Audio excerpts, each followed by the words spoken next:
circumstances that brought us to this place, a place that none of us have seen in our lifetime, were beyond our control. It is the result of the lasting impacts of the coronavirus pandemic has had on our economy. And as I mentioned, it's not just happening here. The same issue is occurring in communities throughout the country, both large and small. Labor shortages everywhere are making it difficult for our waste hauler contractors to staff their operations and keep up with demand. As a result, residents are experiencing delays and missed collections of their garbage, recycling, and yard waste. To help alleviate this issue, my team and I are temporarily suspending curbside recycling collections beginning next Monday, October 4th, so that teams can catch up on the backlog of garbage and yard waste collections. We're prioritizing garbage and yard waste because they pose a high risk to the sanitation, health, and safety of our neighborhoods. This was a difficult decision. I know this is not a perfect solution, and that many people in our community are passionate about recycling.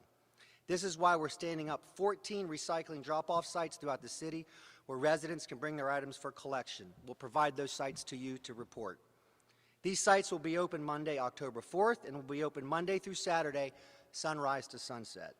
By setting up these locations, we will provide a way for those in our community that are passionate about recycling to continue to do so, while our haulers focus on addressing the backlog of yard waste and garbage collections. We look forward to resuming normal curbside recycling operations as soon as possible and appreciate the patience of our citizens during this challenging time. To the news media, this is a great time to revisit the helpful stories you've presented over the years showing residents what they can and cannot recycle.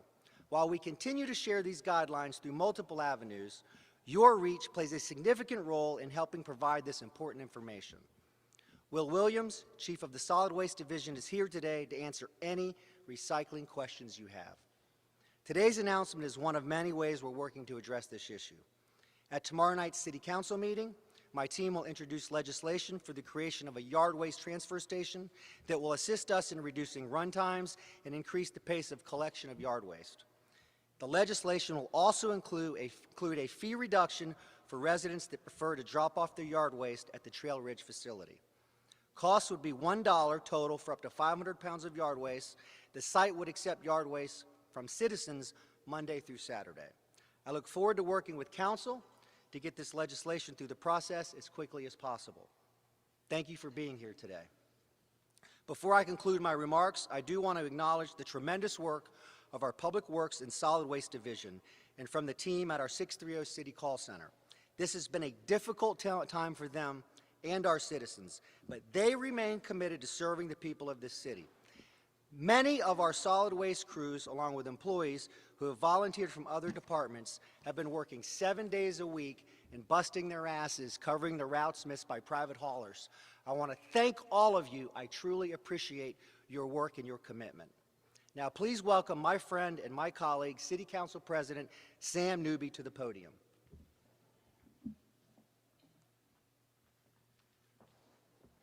Thank you, Mr. Mayor.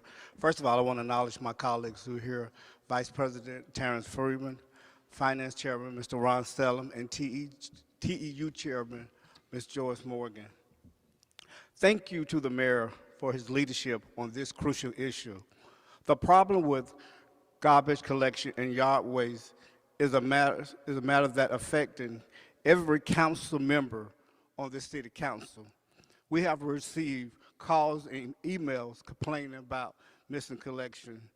Suspending curbside recycling will provide the haulers the ability to focus on catching up with garbage and yard waste issues throughout Jacksonville. As the President of the City Council, I am pleased to work with all involved in this important issue.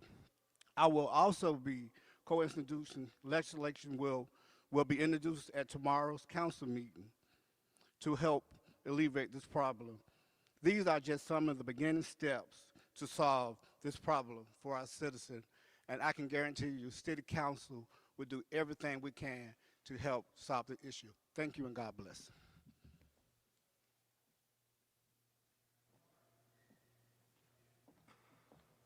With that, I'll be available, the council president will be available, other council members are available, and our Public Works Department, Will is here and John is here as well to answer any questions. Thank you all for being here and reporting this news. You guys want to come up?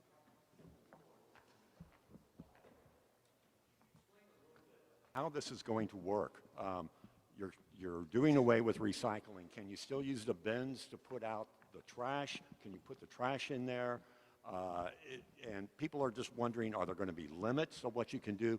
You talked a little bit also about yard waste and the fee with that. But since we pay $150 a year as a garbage fee, will there be any legislation to maybe return some of that money since this isn't happening? So the first thing is you can use your recycling bins to put your household garbage out to be collected. To that end, if you just continue to put your recycling products in your recycling bins and put them out on trash day, whatever's out on the curb that day is going to be picked up. And then, Will, do you want to address, I think he asked a question about the fee.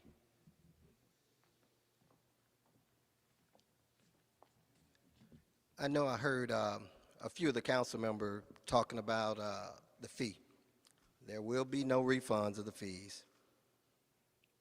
Why not? So you pay $152 a year, $12.67 a month, divided into 4 different services. So if we broke that down, it'll probably be $1, $2. That's not worth the paper that we're going to print it on. And that's probably what it's going to be. When they began the recycling in the 90s here, there was concern because the landfill was filling up with trash.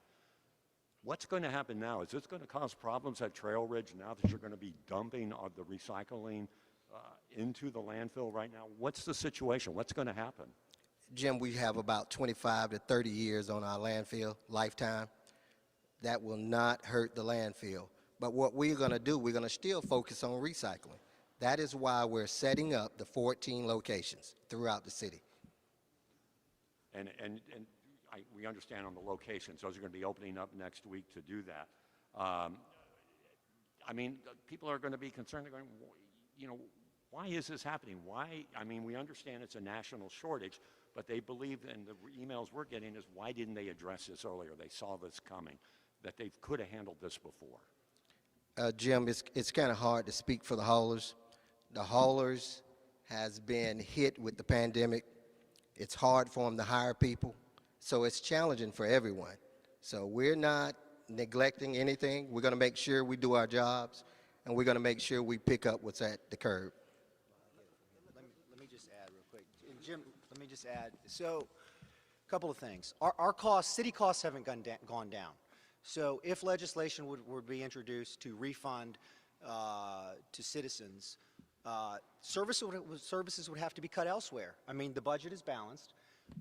We are in unprecedented times. And Jim, you asked the question about addressing this on the front end. The haulers are dealing with their issue. We're mitigating with overtime with our employees. This is not only a garbage issue nationally. This is everything. I mean, you can walk into a grocery store, a convenience store on any given day and see that there are products that just don't exist for days and sometimes weeks at a time. We are going to have to come together as a country, as a city, and understand that these are unprecedented times with labor shortages because of a national pandemic, and we're going to have to work together to get stuff done. And that's what this is, a temporary solution to a big, larger problem. Council President? Yeah, I also want to say I'm on the board of directors for the Florida League of Cities, and I represent all the cities in the state of Florida. And every city have the same issue. Every city, that's one of the things we address this weekend, have the same problem. So it's just not a Jacksonville. This is a Florida issue and a national issue. So citizens, just be patient. We own this, and we're going to solve this problem.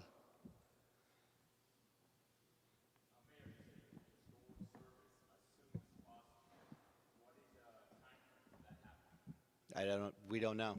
The goal right now is to get garbage and yard waste picked up timely.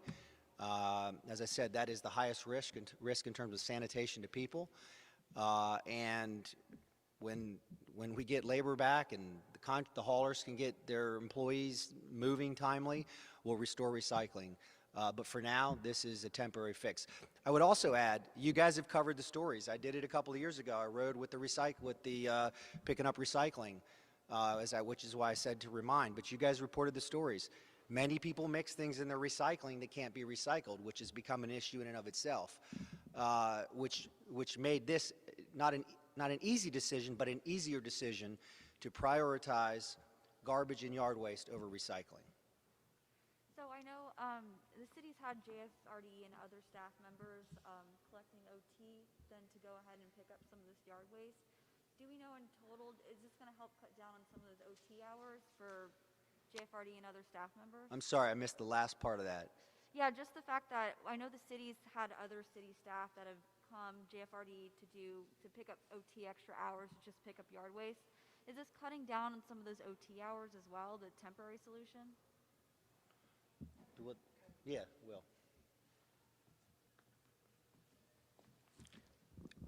So until we get everything caught up, it will not cut back on the overtime hours. Our guys will still be working 7 days a week until we can help the haulers get staff. And this is effective Monday? Say that again? This is effective Monday? Yes.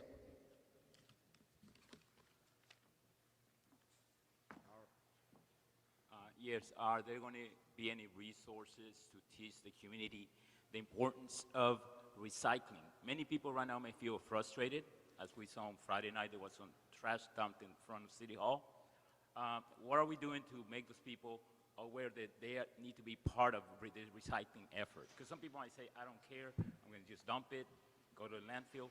What resources does City Hall have to teach the community how to save the earth, pretty much, and keep the city clean? Over the years, we have, and media here, local media covered it, pushed out what you can and can't recycle, what you have to do to a plastic container or a box before you put it in a recycling bin to be appropriately recycled. And we can certainly push those messages out again to make sure that people know the difference. But right now, our focus is, again, we've got to get garbage and yard waste picked up timely. Yes. I was chairman of TEU last year, and in the budget this year, we have budgeted some software that can be loaded on your phone that where you can scan a barcode on a product to determine if it can be recycled. And I know we're working with Public Works to get that implemented at some point this year. Number two, we put money in for a grant that can be matched, which will allow people on the street to go through neighborhoods, open up your recycling bin at your house, survey it, determine what's in it, what truly could be recycled and what could not be recycled. And we were all looking forward to that implementation until this pandemic has really gotten worse for our staffing. But I'm hopeful that as we re-implement recycling, those are things that we can take a look at and re-educate people on what can be, what can't be recycled, and also what we might want to eliminate from recycling that's not as profitable as it was in the past.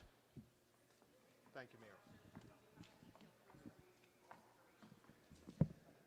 Thank you, Nikki.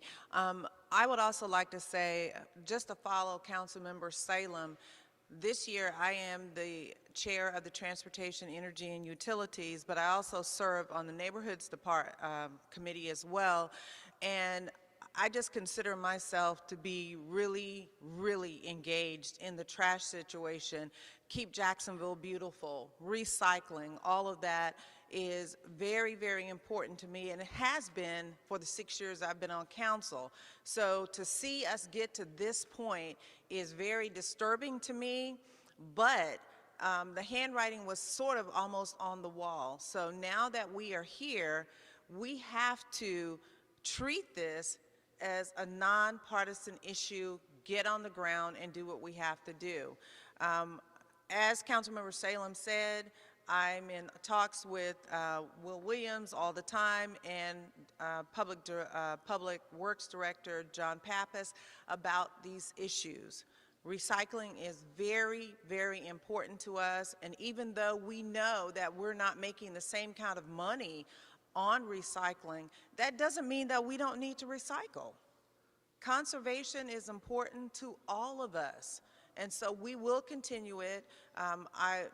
Aaron Bowman, who is the chair of the Neighborhoods Committee, has also said that, he would like me to consider a special committee to start working on litter, education, recycling, the whole 9 yards. So it's on our radar, and it's going to stay on our radar. Thank you. Yeah, So- I would just add to that. That's why we're setting up recycling stations around town. People that want to recycle, and I think they should, if you recycle, you should consider continuing to recycle. It's a good thing. There'll be availability and options to do that. Someone else asked the questions about garbage that was dumped on the steps of City Hall. I would say in your frustration and in your aggravation, don't dump illegally. Don't dump on City Hall. Don't dump where you shouldn't dump, because your frustration is going to turn into a bigger problem for you. That's illegal. Take your frustration out elsewhere. Don't dump illegally. So there was talk about how this is obviously a statewide and a national thing. So are there other large cities that have made the same choice that come to your mind? Will, would you know? I think there are. We're not sure about large cities, but Clay County has done it. You know about Clay County. St. Johns County is thinking about it. Parts of St. Johns County has done it, and we're not sure about anyone else. Okay, one of the issues here is that other companies like Amazon have been paying the drivers more money. So isn't this going to be a bigger problem in the future unless, are you going to actually have to pay your people more money, or at least the underwriters? I mean, I think, well, I'll let you take that question, but I think the first question is the haulers are going to have to examine the market and adapt and adjust to the market in the end, because they provide the service. And so, Will, I'll let you follow up with the. So you asked about money. So the haulers have already increased their wages, 24, 25, 26, and some of them $27 an hour. I'm not sure how much more they can do. Do the math, that's $54,000 to $60,000 a year. That's our last question. Thank you very much.